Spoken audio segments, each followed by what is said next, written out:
Welcome to the Higher Power Podcast, presented by Higher Power Sports PT, the show dedicated to helping active individuals like you unlock your full potential through expert insights on injury prevention, performance enhancement, and recovery.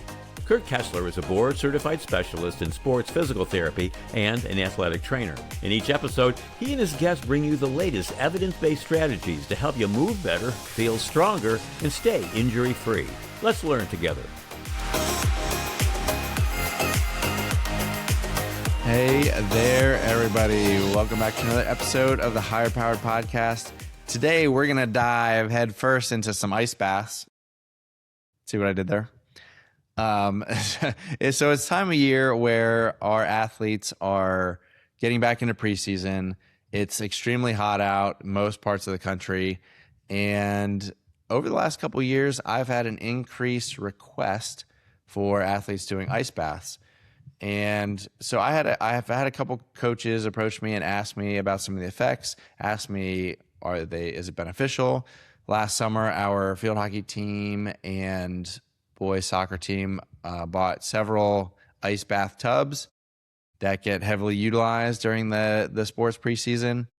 And so I wanted to at least put something together here to kind of give people an idea of what the effects are of an ice bath. Like what do they really do? Because I'm sure there's either some misinformation or at least some misunderstood ideas about what ice baths do.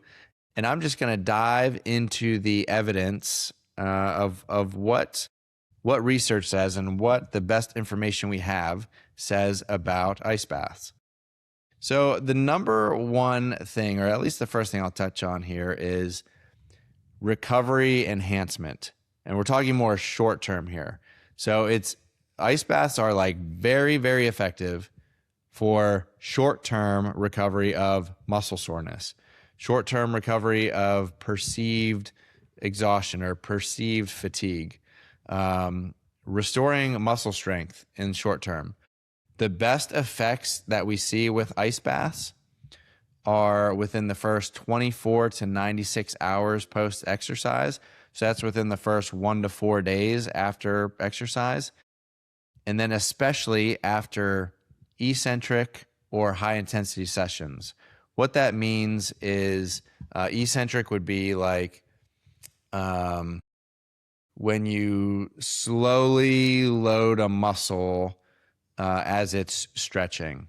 If you think about holding a weight in your hand and trying to resist it falling down, but it still kind of goes down slowly, your biceps, as it's lengthening, has to control that weight as it goes down. You can do this for a number of muscles throughout the body. But the reason why this is important is because that type of exercise, that eccentric type of exercise, is where the little tiny micro tears in the muscle happen so that you can build muscle bigger. And with that typically comes a lot more soreness. So focusing on the eccentric portion, ice baths are really beneficial for helping soreness in that capacity, or high intensity sessions. So you think about preseason, you think about these 2-a-day practices or the 2 weeks of preseason leading up to the start of school or the start of the season. Introduction to a new sports season where like the preseason is generally tougher in a lot of ways because you are getting back into an activity full time. You're pushing your body a lot more. It's hot out. So ice baths, highly effective for helping with muscle soreness, helping prevent you from feeling run down and super tired, helpful for restoring muscle strength short term, and it's most effective in the first 1 to 4 days. That evidence comes from a study from Leader et al. Beyond that, the second thing is let's look at its effect on inflammation and muscle damage. Now with this, there's some mixed evidence. There are a few studies that show a reduction in inflammatory markers, but the results are inconsistent. What that means is some studies show that ice baths can help with like bigger inflammation or bigger, if you have like chronic inflammation in some regards. Some studies show that the ice baths can be helpful for that. Some not as helpful. One thing that these studies also point out is that like trying to stop some inflammation might not be the best. If we want to get super nerdy, inflammation typically brings healing to a joint or an injured tissue or whatever is injured. And so one train of thought is like we want to let that process happen. The other train of thought is, well, if it's already swollen, those effects are already taking place. So let's go ahead and control some of that inflammation so that the pain goes down. Couple studies there. That's from White. That's from Hohenauer. And it really just looks at there being mixed evidence for ice baths helping with inflammation and muscle damage. The next one here, muscle hypertrophy and strength. This is looking more long-term. So muscle hypertrophy is muscle size. Hypertrophy is muscle increasing in size. So looking at muscle size and strength with ice baths. And what these studies found is that there's a potentially negative impact on muscle size and strength long term. Now that's not saying, oh, I hopped in an ice bath and now 2 months from now I'm going to be weaker. The way that the study is presented is that if you did an ice bath every single day for 3 months, it could have negative impacts on your strength or your muscle size.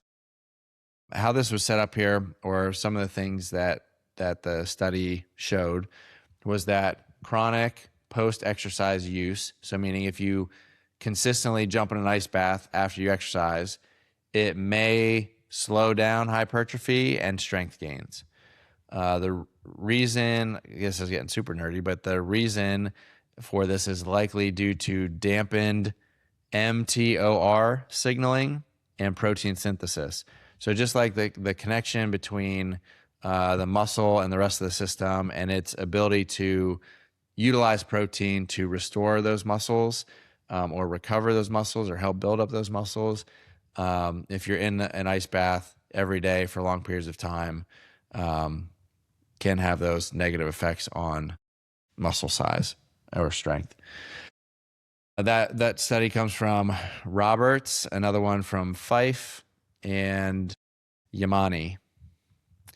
Next one, the fourth thing here to touch on, psychological effects and perceived recovery. Evidence shows a lot of positive effects in this regard. Says that ice baths enhance subjective recovery, meaning people will jump in the ice bath and they will tell you that it feels good or that their recovery feels better. It enhances their readiness and their well-being overall, even when objective markers show minimal change. So even in situations where the things that are measured in terms of recovery don't really change, don't really see a benefit, the person's psychological perception of being in the ice bath is helpful. So there will be one crowd that says, well, if nothing's changing objectively, if we can't measure any difference, then they're really not helping, so don't do it. On the other hand, there's going to be another group of people that say, well, if the athlete or the person thinks that they are feeling better, then they probably are feeling better. So do with that as you may, but there is evidence of positive effects of ice baths in terms of how people perceive themselves or their body afterwards. That evidence comes from Broach and Howson.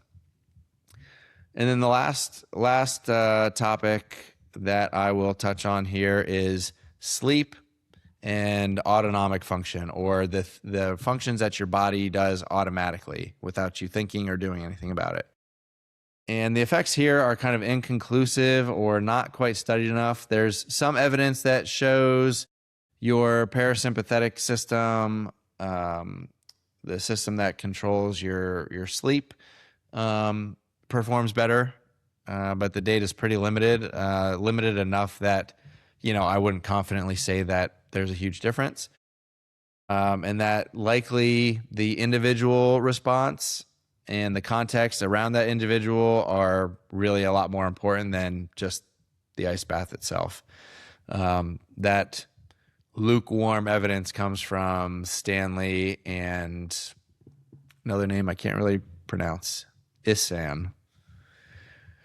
So what do we do with all these studies and recommendations? So I kind of wrapped up the takeaways here. So the practical uses, in terms of effectiveness, recommendation, really good for muscle soreness, really good for kind of preventing fatigue in the short term. That evidence is really strong. Ice baths will help with muscle soreness short term. They will help you recover a little bit better. Strong evidence for that, especially after competition or really hard training sessions. But in terms of like muscle growth and strength, long term, ice baths not really good for that. I would avoid frequent and long-term use of ice baths afterwards, especially after maybe like I would say more like a heavy lifting session. Probably not so helpful in terms of building muscle. And then in terms of inflammation, muscle damage, really mixed results. You can use it situationally.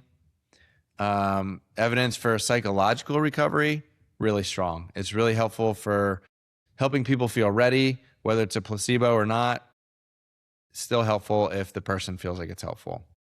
And then with sleep and recovery of our automatic systems, really limited. There's some promising evidence, but definitely not anything definitive.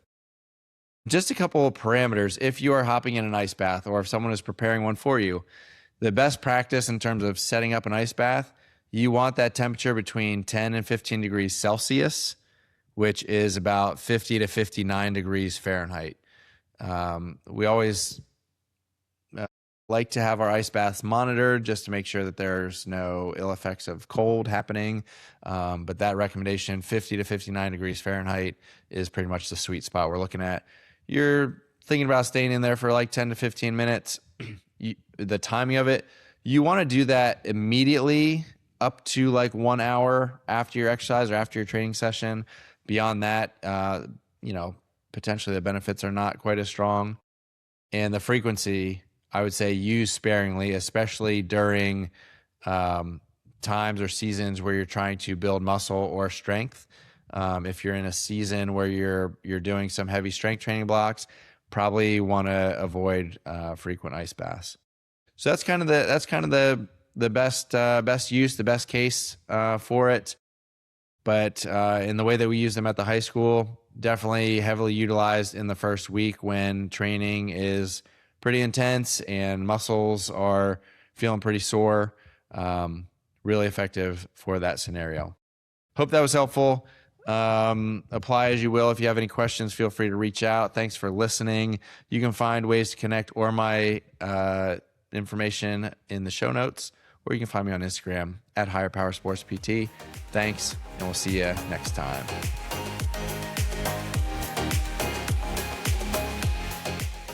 That's a wrap for today's episode of the Higher Powered Podcast, presented by Higher Powered Sports PT. We hope you gained valuable insights on how to stay strong, move better, and prevent injury, all backed by expert knowledge in sports physical therapy and athletic training. If you enjoyed today's episode, don't forget to subscribe, rate, and review. Your support helps us bring more evidence-based tips and strategies to active individuals just like you. For more resources or to connect with us, head over to hpsportspt.com. That's hpsportspt.com. Remember, you've got the power to perform at your best. Keep training smarter, recovering faster, and living stronger. Just a reminder that the content shared in this podcast is for informational and entertainment purposes only. It should not be considered medical advice. Always consult with a qualified healthcare professional before making any changes to your health or treatment plan. Thanks for tuning in. We hope to see you next time on the Higher Powered Podcast.